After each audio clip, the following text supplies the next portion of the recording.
What's up, everybody? Welcome back to my channel. Thank you so much for clicking on the video. So I mentioned in my the fast luck fast money spell, the ritual video, not the candle reading video, I mentioned some like discreet ways to practice magic because one of you had asked, or so I thought.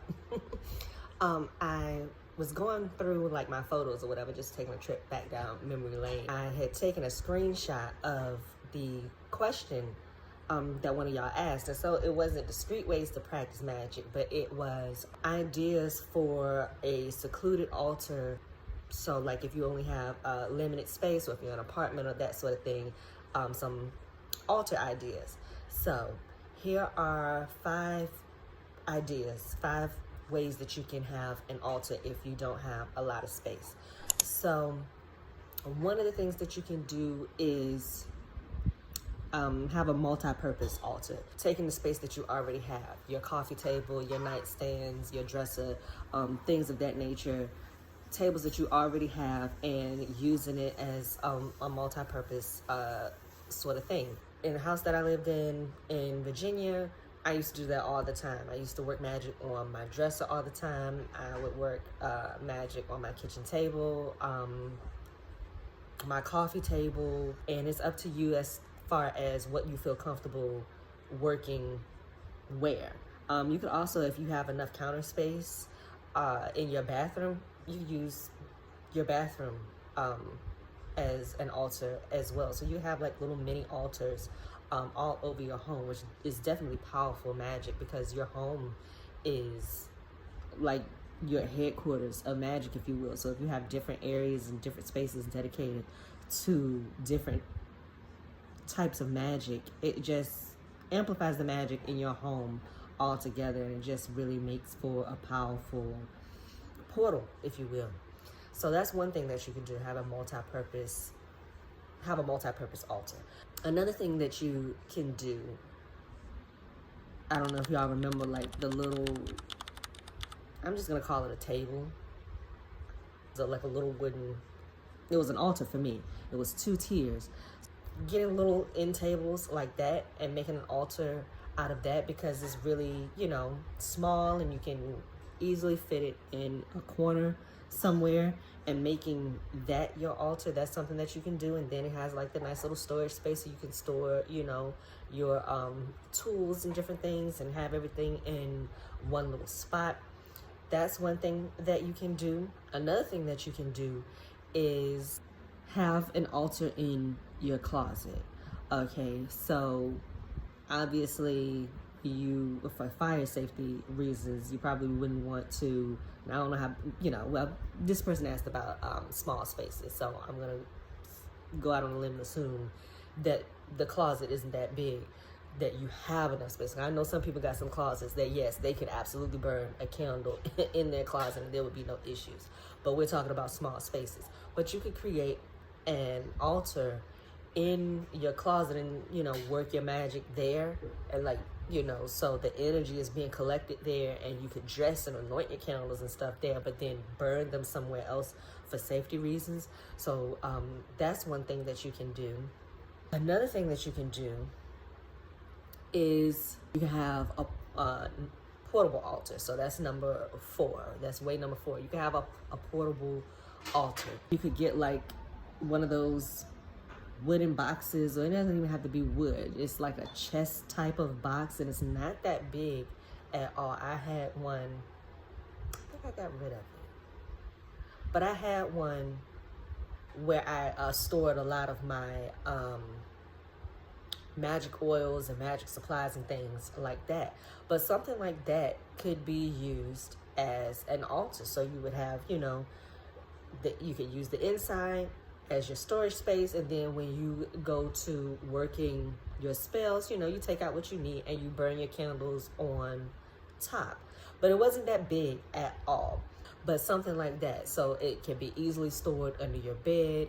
You take it out when you need it. It's, you know, it's not big, so it's easy, even if it's filled up with stuff. I mean, unless you fill it with bricks, it's not gonna be that hard to, you know, lift and carry around your house and move it wherever you need to. So having a portable altar is a way that you can have, make the most out of your small space. And the fifth way that you can create like a secluded altar is shelves. Using a shelf, like floating shelves, and making an altar out of that. You know what I'm saying? They don't take up a lot of space. You don't have to worry about, you know, things being on the floor. If you already have, you know, your furniture and everything where it is, and you really don't have any space to put any other furniture anywhere else, then a floating shelf would be great for an altar space. So if you are, you know, using shelves,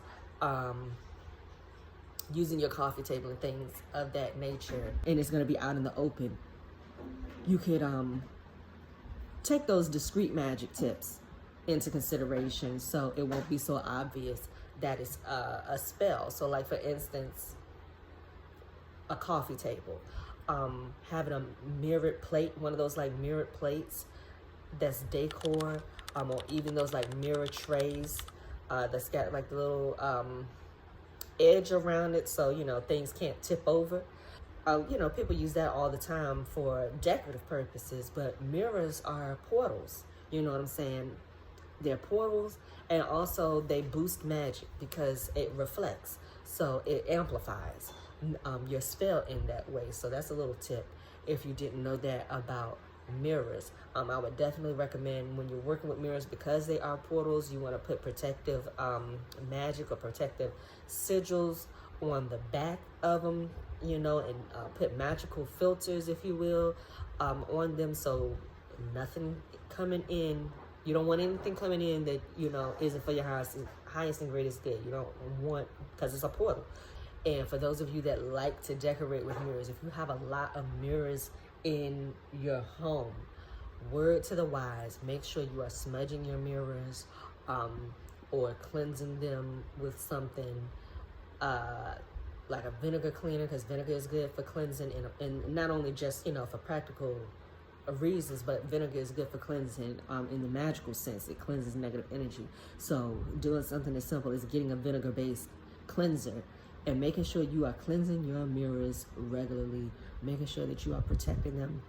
If you haven't already, put sigils on them, put some sigils on them, or anointing the back of them with some protective oil. Please make sure that you are taking special care on a magical level when it comes to mirrors, because having a bunch of mirrors in your house, and I love, you know, decor with mirrors. I don't have a lot of mirrors in here yet, but I do. Let me see. There it is. I got one on the wall right there. So make sure that you are taking special care with your mirrors on a magical level if you have a lot of them, because basically you have a lot of portals in your house. And be careful of the placement. I personally don't like putting mirrors in a hallway. Like mirrors in the back of a hallway, I've noticed at any house that I've been in where they have a mirror in the back of the hallway. We had one in our house in Virginia, because hallways are like portals in and of themselves. So to put a portal inside a portal, you can bring a lot of paranormal activity into your house, and it's not the good kind of paranormal activity. So be mindful of where you place your mirrors in the house. It's just been in my experience, I don't like mirrors in a hallway. Last house we were staying in, when we moved to Carolina, there's a mirror in the hallway, and we all picked up on an entity in that hallway. I mean, I ended up getting rid of that entity, but I just feel like it's because there was a mirror there. Not only that, there was a mirror in the hallway, and then in like at the back of the hallway, and then there was another mirror in the front of the hallway. So it was like they were reflecting back and forth. So keep that in mind. I got off on a tangent mentioning the mirror table, but having like a mirror tray on your coffee table and burning your candles on that, and they could just be plain candles that don't look like spell candles. They could just look like they're scented candles. You know what I'm saying? Or they could be actual scented candles. You can use scented candles for magic. Like the first official spell I ever cast was just a regular lavender scented candle from like Dollar Tree or Dollar General. One of the most powerful spells I ever cast in my life came from that little candle. So you don't have to, you know, buy these special spell candles, you know what I'm saying? Because they can be very expensive in the first place. Like, especially on Amazon, I would recommend going to a Botanica, support small business, and go to a Botanica, order from a Botanica online, because their candles tend to be more affordable. But anyway, so those are 5 ways that you can set up an altar that it's not going to take up a lot of space, and it can be discreet and out of the way of any company that comes over that, you know, don't agree with what you do, or, you know, how that can go. I know people are more open now, but as far as those of us who are like truly committed to the path, and this is what we do, and we're not dabbling, we're not jumping on some trendy bandwagon and, oh, you know, sage this and affirmation that and all of that, because you just hear, you got Christians talking about manifesting and talking about affirmations now. So, you know what I'm saying? But they ain't getting down with the get down like we are.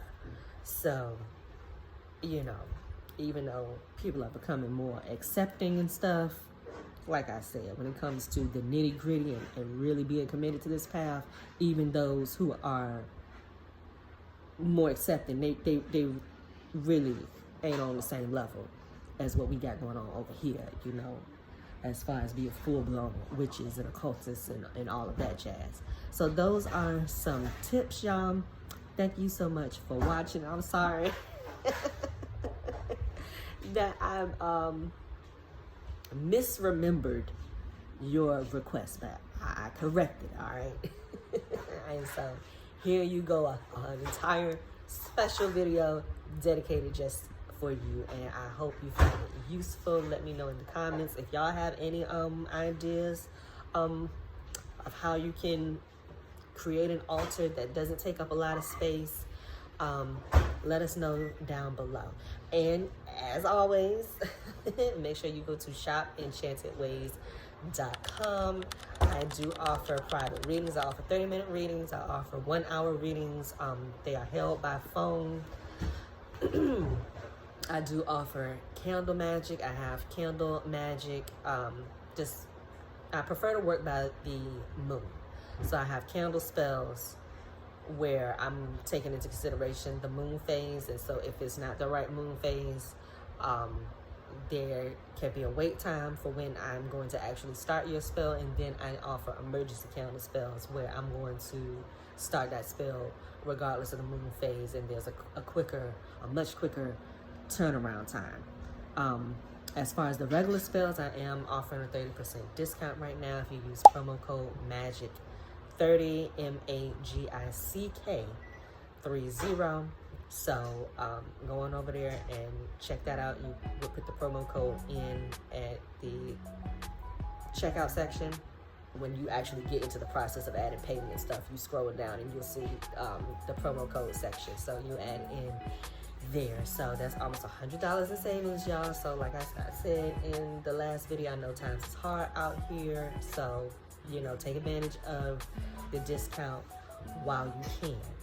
So that is it, you guys. Thank you so much for watching the video, and I will see you in the next one.